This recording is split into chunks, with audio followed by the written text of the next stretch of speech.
well there in the mid lane, but if we sort of rifle off who he's been against, Perfection, first week around, pretty tough matchup there. Perfection, very, very good player there in the mid lane. Bomb as well, the Korean coming over for Hellions there in the mid lane.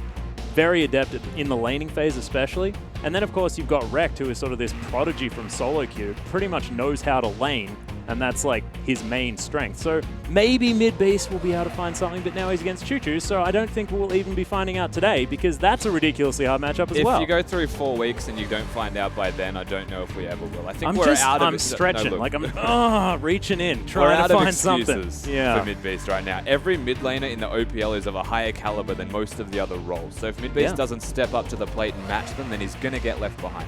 That's a good point, but the bans are coming through thick and fast. Rise Lysandra Graves here for Infernum, as Trundle and Poppy have been removed from the Rift, and I'm really surprised about the Lysandra ban, unless Infernum have a different first pick in mind here, because I would really like that one grabbed up as quickly as possible. Mid-beast looked the best on that champion by far. He definitely did, of course. You're taking away a flex pick from Legacy by getting rid of Lysandra. Says that their first pick is going to be quite important for Infernum.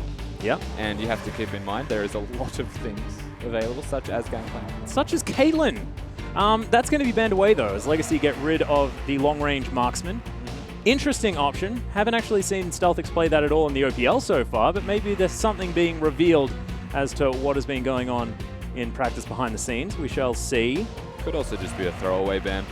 There's so many things available, they just ban a targeted champion. I would have much preferred Aatrox, because then you know that they're throwing it away. It's like we haven't even looked down the list. We're just locking that one in. But it is going to be the Gangplank mid-beast, of course. Not exactly having his best performance. 1, 2, and 4, I believe, on that champion first time around.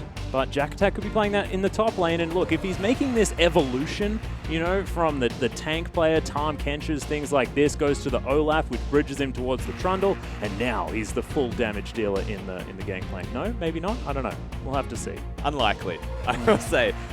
Jack Attack, he's still kind of branching out towards the bruises, but all of the bruises that he's picking are still by default tanks. So the Trundle as an example, he hard carried, but Trundle's still the champion where you get Spirit Visage, press R and get 900 health back. So effectively a tank. Per tick, I think. Yeah. Something ridiculous like that. But Legacy going to lock in 2 power picks here straight off the bat. It is going to be the Lulu and the Alistar, and I'm really excited about this because we may see more Cogmore out of King, because they do have access to that Lulu. But that does mean that Corky's been left up, and mid-beast going to lock that one away. Of course, Stealthix already playing that one and doing very, very well.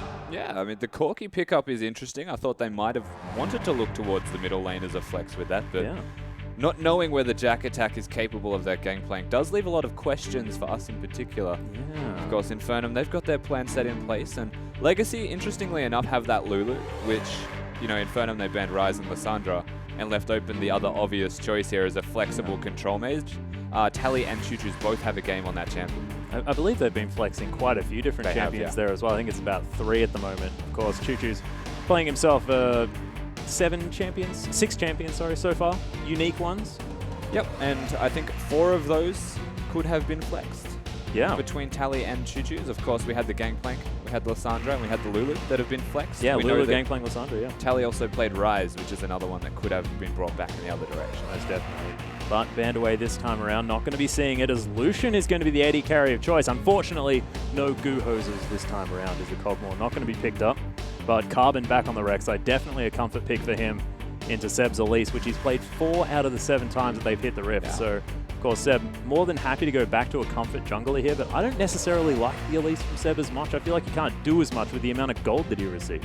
He's still very good at enabling the ganks, jungling healthily as well, most importantly, as the Elise right now against this Rek'Sai, who, from what we've seen at Carbon, is always invading. We said it before, 23% of his total CS is the enemy jungle, so that says a lot.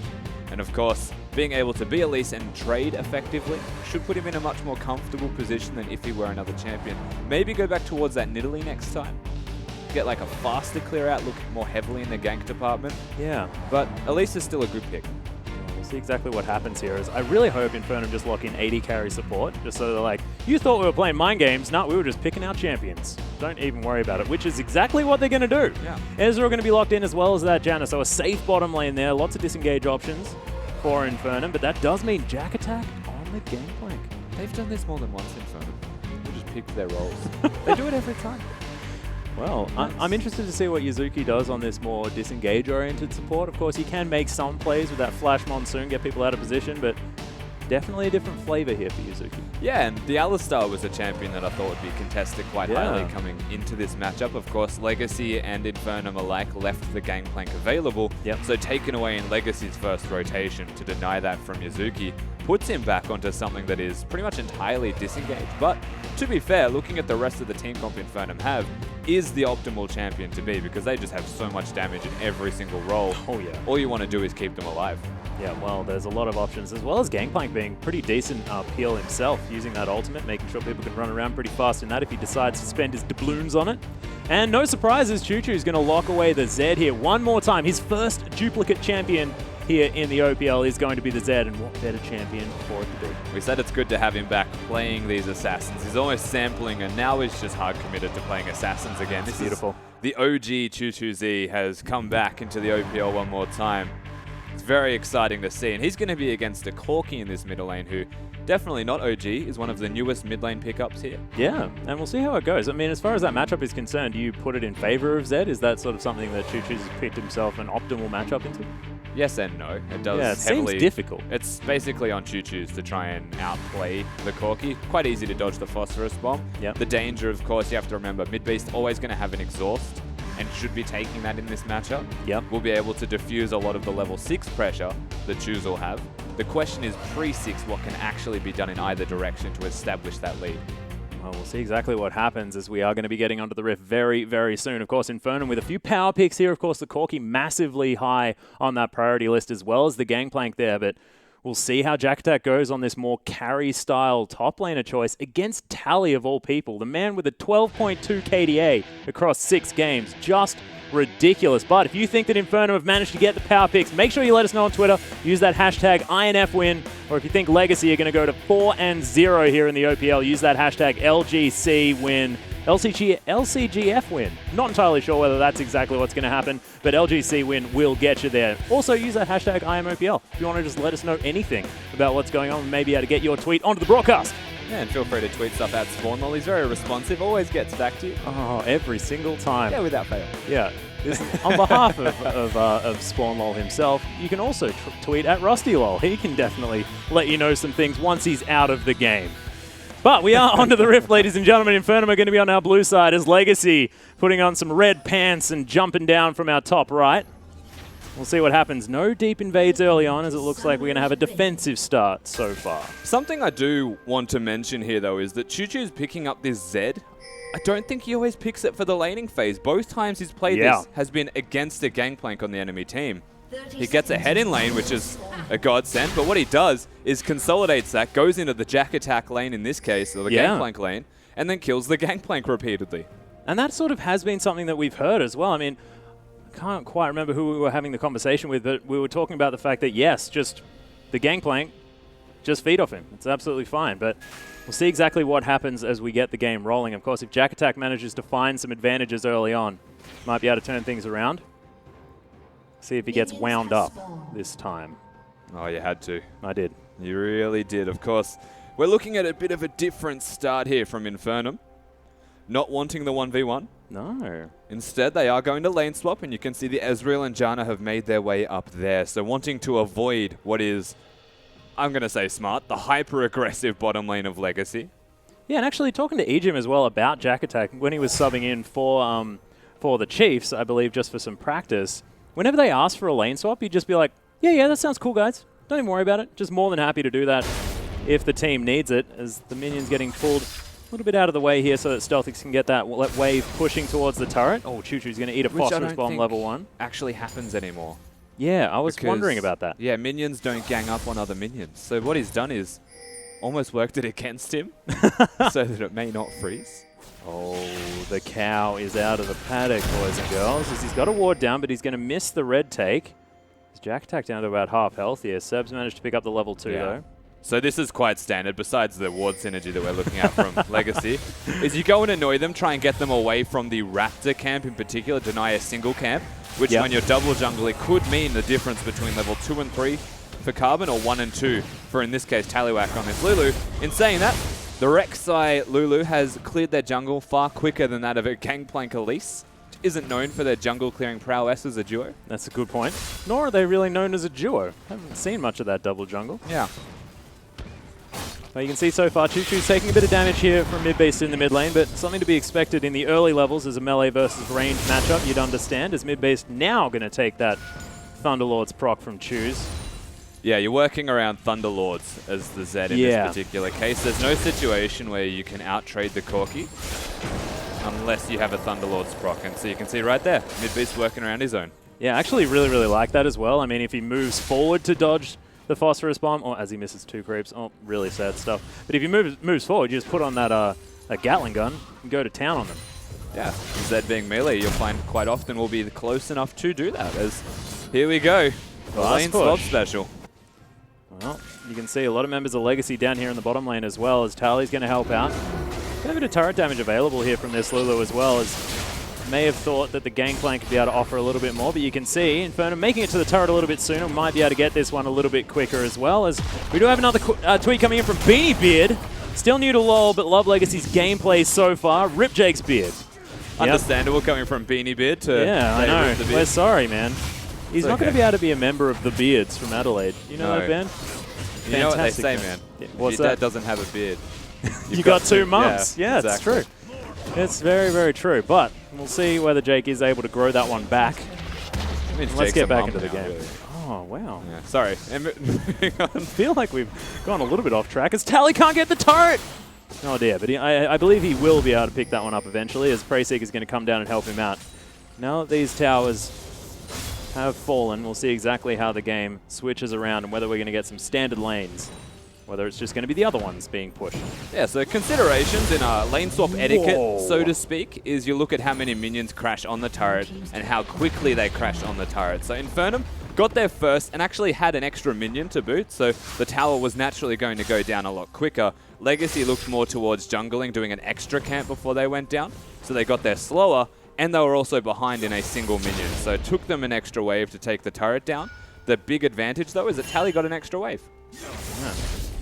Well, you can see Stealthix just hanging out there in the bottom lane. Doesn't really have Yuzuki with him just yet, who's just going to head back to base, possibly go and meet him eventually. But at the moment, it looks like Stealthix going to be just fine in this lane as Jack Attack doing Jack Attack things, just defending the turret. Oh, there's the headbutt. Pulverize. Jack Attack in a lot of trouble. King is able to get that Light Slinger, but not quite enough damage as Jack Attack's going to eat some sort of citrus fruit and get out of there. Of course, they may look to dive this one. Seb, smartly placed. Yeah. Needs to help last hit these minions, though, or Jack Attack will just get killed. Well, thankfully, he is able to get his health back there just a little bit, eating through his Corrupting Potion as much as possible. But yeah, Tally's up here as well. This could be dangerous. I feel like the reason he's here is to push the turrets down, but they already have an established 2-man lane here between Yuzuki and Jack Attack. The problem being, Stealthix has a freeze in the bottom lane. So what do Legacy actually do without overextending? Their only answer right now is to look to dive top, and it's not a bad decision, but if Seb gets here in time, this could be bad. You can see he's coming out from behind. There's the dive, though, as Regrets tanking the turret. Doesn't have level 6 just yet, because Jack Attack's doing the best he can to get out. Carbon's going to lock down first blood, but is anything going to come back out for this? No, it's not just yet, as Mid-Beast is over the top. Carbon might be in trouble. Dead. Rocket's coming down. Seb may need to land a cocoon, but I believe he has it in him. Carbon's just getting stalked. There's no Z available. There it is. Yeah, there's the cocoon. Phosphorus Bomb comes in and Seb picks that one up, so it's a 1-for-1 trade. Turret, I believe, will fall down in favor of Legacy, though. Stealthix goes back home in the bottom lane. Yeah, so of course we're going to see this dive. The turret in the top lane will go down after this happens, and Carbon actually has to flash to secure that kill, which is what puts him in the bad position. And instead of going back towards his team because he was tanking the turret, he chose to go over the wall to the Corki, which I actually question. Yeah, interesting. But the other thing is, Mid-Beast managed to get out of the mid lane without dying as he made it to level 6 and has managed to pick himself up an assist. We'll see whether that helps him in this lane as he now has that Sheen for some added damage. But Choo-Choo's not going to be hit by that big one. You can see Mid-Beast being forced to play so far back. A consideration for Choose is that you can very easily just use your ultimate on Mid-Beast, force an exhaust, and your ultimate will be up before the exhaust is. That's a very good point. So second time's the charm potentially, unless Rek'Sai comes in for a gank. And you can see the pressure already. Mid-Beast immediately zoning himself. And an interesting stat, which is seeming to ring true, is that Mid-Beast averages 18 less CS than the average in all of the OPL. God. Choo-Choo's was looking for it, but doesn't quite make it in range of the death mark. Just going to continue to farm things up. Yeah. Almost has that Ghost Blade. Looks like that's going to be his first item choice here.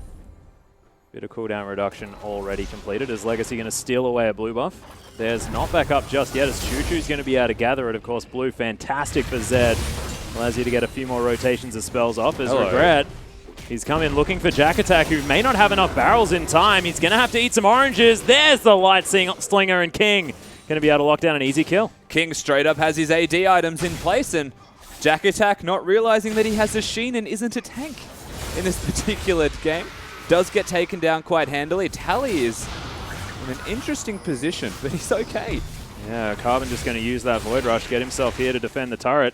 And Legacy just look to be running Infernum around the map at the moment. 2,000 gold up here at 8.5 minutes into this game. Infernum just looking to be trailing behind. Oh, Carbon, this is so cute. Yeah, able to lock down another blue buff. And going to give that one over to his other solo laner as Seb looks for it, but doesn't quite find it, and Tally grabs the blue.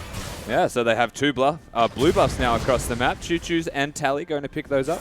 And just map play here from Legacy once again. Carbon on this Rek'Sai is able to rotate much more effectively. Doesn't need to be in the right place at the right time because he has an established tunnel to be there. Jack Attack already struggling in this lane. 39 CS and 0-2 signals a lot of bad things for the future of this game if Zed ever tries to split push. Yeah. Speaking of Zed, he's at 86 CS at the moment. 0-0-0 still the scoreline. But he's made mid-beast stay at around 65. Exactly. I think he's going to go for Jack here. Well, there is a package available from mid-beast. It's going to be a delicate situation. Depends on what Infernum do. Here we go. Free kill. Jack Attack. You don't want to be doing that. Deathmark comes in. Jack Attack in a whole host of trouble. There it is. Not going to have enough to be able to grab this. Nice cocoon comes down as Carbon's taking a lot of damage. The exhaust there. He tunnels over, but Seb's in there with the repel. Will have the Q to lock down the kill. So that's going to be 100% of the kills going to Seb so far. Nice True Shot Barrage. Going to make sure that Choo-Choo's is chunked, and he has no ultimate to stop this push. And Seb, once again, getting all of these early kills. A lot of pressure now available for this many ranged champions on the side of Infernum, and they may be able to break this mid turret. Yeah, they have the pressure. Regret goes in, able to knock up some minions, just try and get some damage down there as Midbase picks up some more turret aggro. Ooh. They're seeing whether they can lock this one down. 4 members of Infernum are there. Seb's taking a lot of damage. Regret now moving in, does have the ultimate as Seb now here, looking to try and get some work done. Tally exactly right, making his way up the river. But Jack is just going to run straight into him. This is worrying as the ultimate comes in. Choo-Choo's going to lock down the kill. That's going to be his first. But that ultimate placement and just the movement from Jack Attack a little bit questionable. Yeah, he split himself away from the team. Of course, Jack Attack had his ultimate available to diffuse any aggression from Alistar and Zed alike. But instead walks away and just happens to be towards the Lulu. And that signals his own death. There is no lane at the moment that Jack Attack can walk to and feel comfortable. Very, very dangerous here for this Gangplank as Stealthix, he's doing okay, 95 to 98 at the moment as far as those AD carries, but he just wants to be farming up, getting to his late game stage as this blue Ezreal so he can be as frustrating as possible. And it looks like Harold is going to be the next option here for Legacy. Yeah, absolutely. They're going to pick this one up. It doesn't look like it's going to be contested. Of course, what minute vision Legacy do have is around the Herald at the moment. Flying G consolidating further towards Elisa's bottom side jungle, and Legacy now starting to ramp up their map play. Yeah. And of course, Choo-Choo's now with that Ghost Blade as well. There's a whole lot more damage options. And he's just going to kill Jack every time. Yeah, Ghost Blade's going to be popped here. Deathmark comes in. Jack Attack has to be very careful. He's not going to be able to find the kill. But he's zoned. Yeah. He's going to have to sit on that crate and go home. This is exactly what Legacy are going to rinse and repeat right now. They've got Lulu. Yeah, there's the flash pulverized. Midbeast has to be very, very careful. Uses the flash and, of course, the Valkyrie as Yazuki's going to come and protect his mid lane. A successful disengage. But Legacy may have found Seb. He does land the cocoon, but there's the Chilling Smite. Carbon is on the hunt, gets the flash knock up. Seb's going to flash out of the way, doesn't have the repel, and the shutdown comes in for King. 2-0-1 for Lucian. Legacy just seem to have the answers. Yeah, they absolutely do. Constant and ever-present aggression and movement around the map from Legacy are securing them advantages pretty much by forcing Infernum to react to every single movement that they are making. It's just simple, basic movements that they're doing so efficiently that Infernum don't have the response. They have no answer to this top lane problem, Jack Attack, so far behind. Lulu can lane against him, Choo-Choo's will be laning against him and taking turrets every single time Jack recalls. Tally can double up as a mid laner to complement King, who is 2-0-1 and ahead, make sure he stays alive, and the 4v4 from Infernum, though it's meant to be good, won't get kills. They don't have an answer. Well, at the moment, Legacy going to be trying to take down this mid lane out of turret, and it looks like it is going to happen. Harold going to be helping out there with his buff to the minions, as Stealthix has to be so careful. Choo-Choo's going to get knocked away, though. Nice Monsoon from Yuzuki, as Seb's going to repel behind Regret, gets himself out of the Pulverize.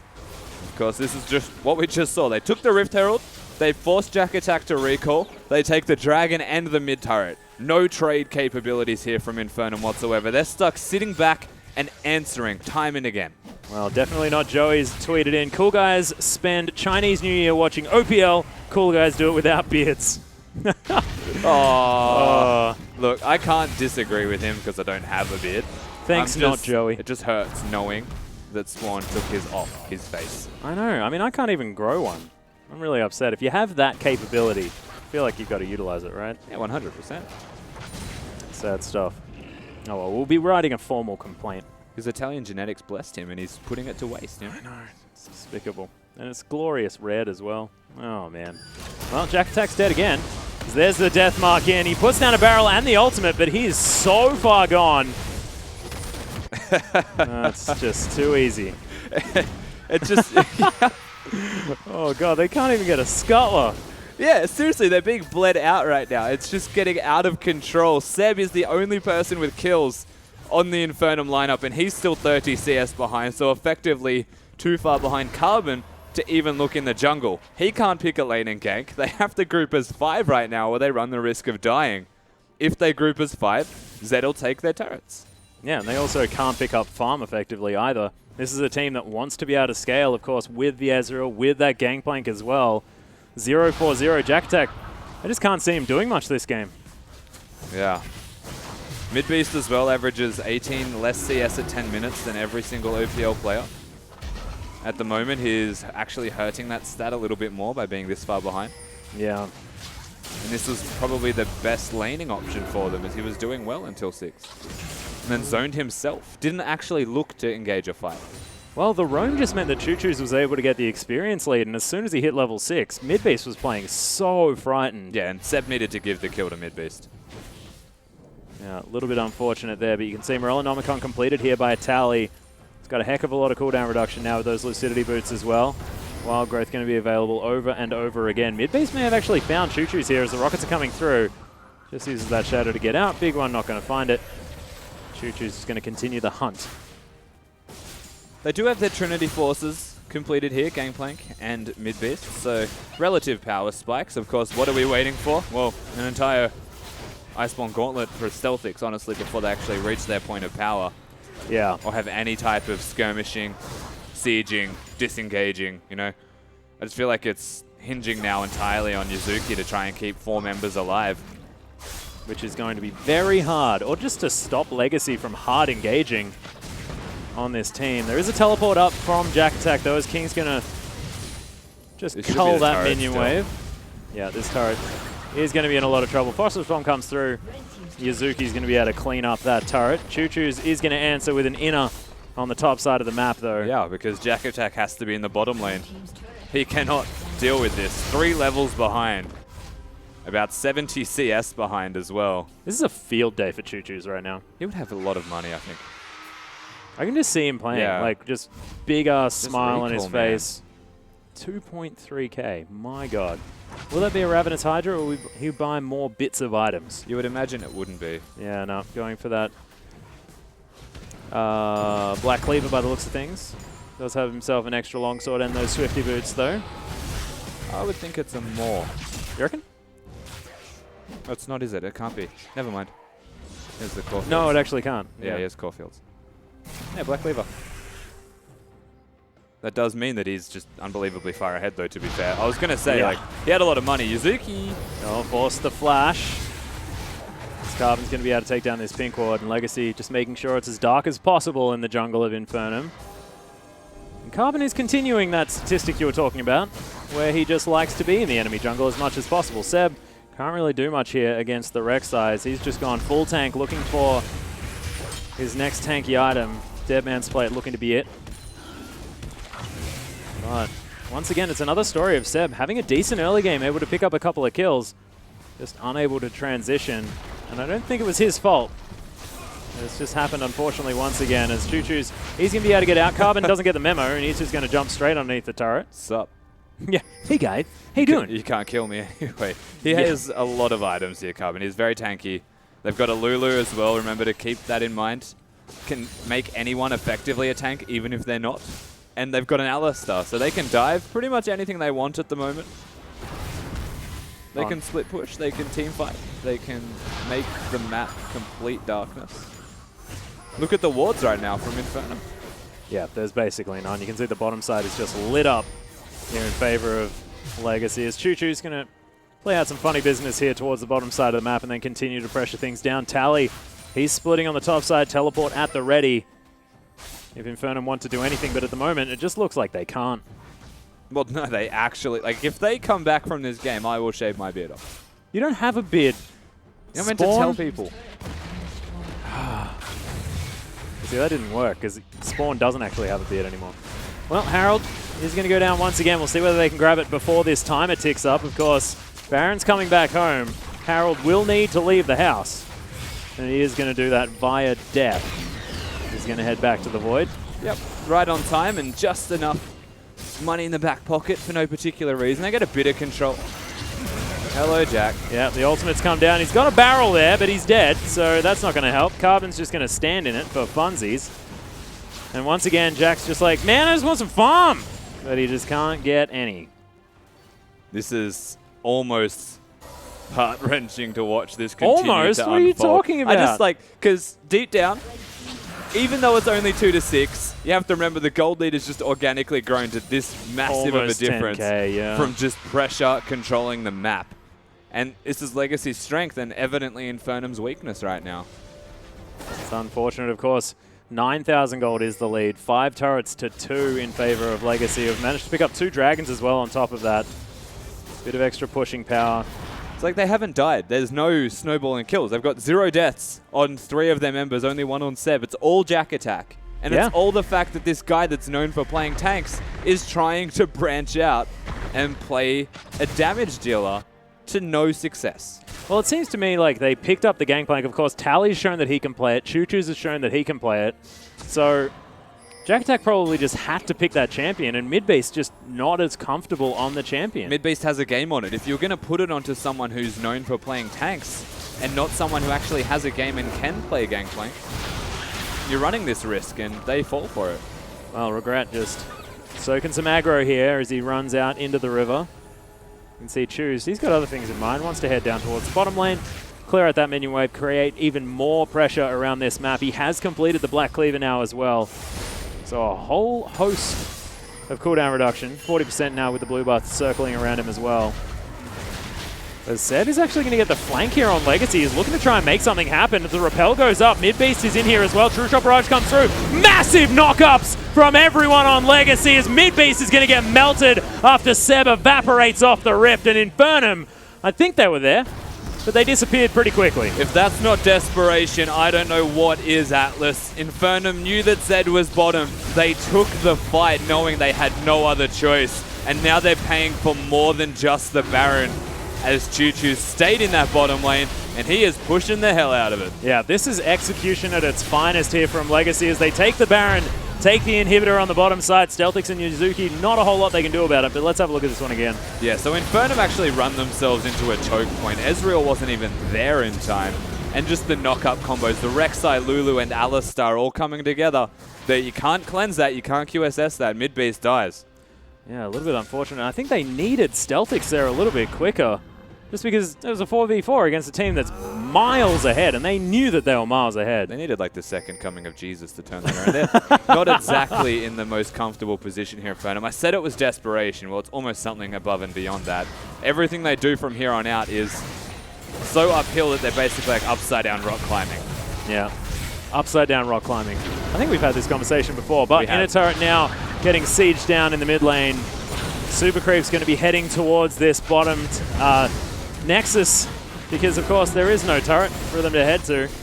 Not used to talking about that at 23 minutes into the game, but Legacy really have accelerated this one out. Pings on a Jack Attack as well, who's like, well, I'm 0-6, I just don't care.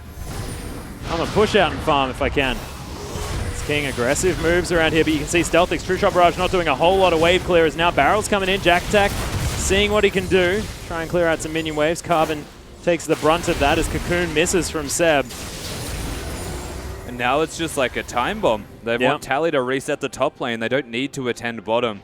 And Tally actually having teleport indicates to me that they want to utilize that now and dive instead of just split pushing. Zed, Chuchu's already got that inhibitor in the bottom lane. He can just now group and help them team fight. And this is the point where Legacy, they just want to push and try to end. After that Baron, I think King went back and bought a full Infinity Edge.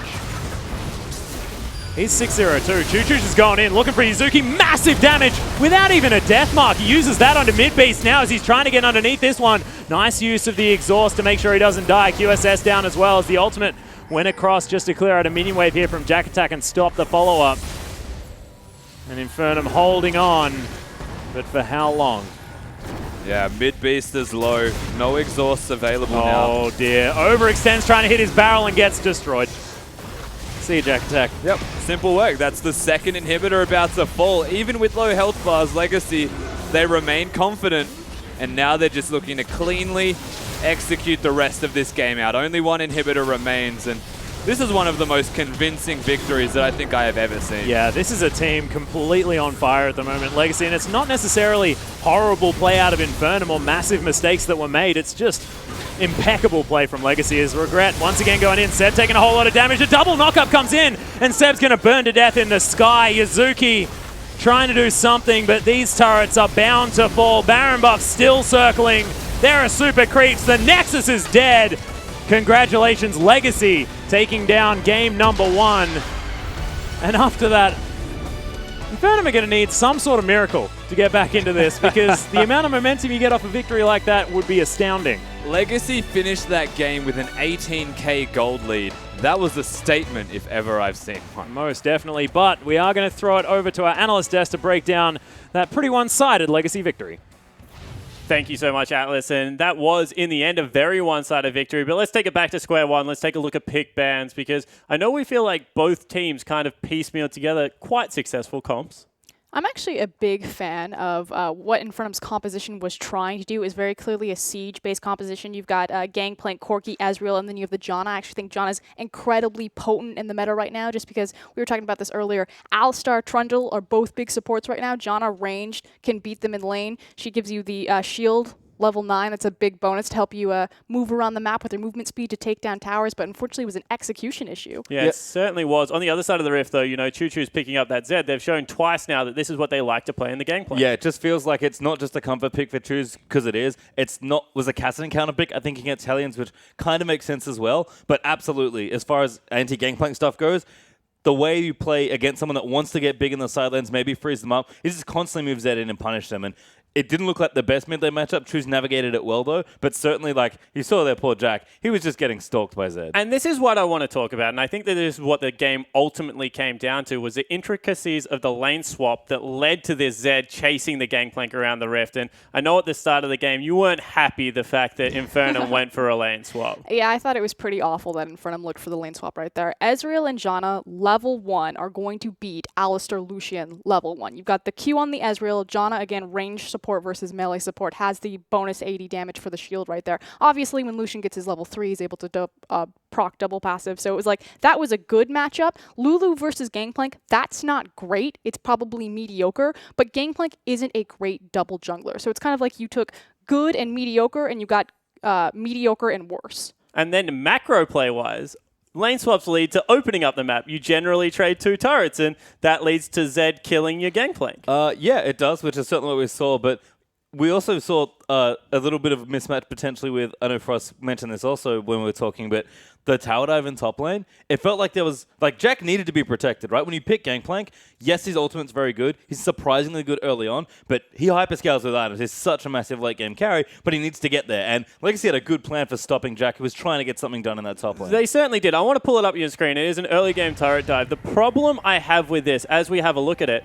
is that Legacy had actually made a mistake in the bottom lane before this. Lulu hadn't got the turret when she was supposed to, so they were late to a rotation, and all 3 members of Infernum should be there. But Seb walks away, and I guess the rest is history. And I know we were calling this as we watched. We can go ahead and start the replays. We were like, okay, Lulu's going to go top. They're looking for the dive. And the problem is that Seb isn't there. It's a 4v4 dive. Obviously, the team with the tower is going to win, but Elise is late. And that's what allows Legacy to snowball this. Yeah, and you see that on the back end, they even trade 1 for 1, but there was so much expended for Jack Attack. You trade that 2 for 1, maybe even 3 for 1, because how it was going, you have equal numbers there. Turret doesn't fall. All of a sudden, Ezreal's frozen out the bottom lane. That should have been much better for Infernum, and that's what I keep saying about this Legacy lineup. As soon as it hits 15 minutes into the game, Legacy look like the best macro team in the league. But before that, you do that against Direwolves, you do that versus Chiefs, I think you lose the map. I couldn't agree more. And I love that we rolled the rest of that clip out there to watch Carvin sort of like wild goose chase after he flashes past the tower to get the kill, which, you know, it's a very common thing to do is get first blood. He made another mistake around mid lane as well that got him killed when Seb was in the right place that time for that particular counter gank. And it does feel like Legacy are flubbing a little bit, especially from the jungler, being over-aggressive early on. But they clean up a lot in the mid game, and that game had very few mistakes in it. So yes, we can point out things in Legacy's early game where they are maybe doing stuff just a little too aggressive or not quite as cleanly as they would like, but we're starting to see less of that, and that's a scary thing. Yeah, it certainly is, and you know, as this series progresses, it'll be interesting to see if they go back towards something like a Gangplank, because that pick doesn't seem to be working out for Jack Attack. I know that we were hyping up his bruises. Do they just get rid of it off the board? In terms of just taking just away. Ban the champion. Get him Legacy out. have proven so many times they like it. It's funny because we saw the Trundle ban, and at first I'm thinking, okay, the Trundle ban with the first rotation of Alistar, that's brilliant from Legacy right there, because obviously it's a 1-2 punch against Yazuki. Trundle works as a great counter pick to Alistar because he W's in, you just put the pillar behind him, and then as he slowly walks around, you just beat him down with auto attacks. But it also works as a 1-2 punch against their top laner as well. So I just think the draft phase, the macro play from Legacy, yes, we're seeing those mistakes in terms of their early game aggression, but they look so clean. Yeah, they certainly do, and that cleanness got them a Game 1 victory. But don't go anywhere, guys. In 3 minutes, we'll be back for Game 2 in Infernum versus Legacy.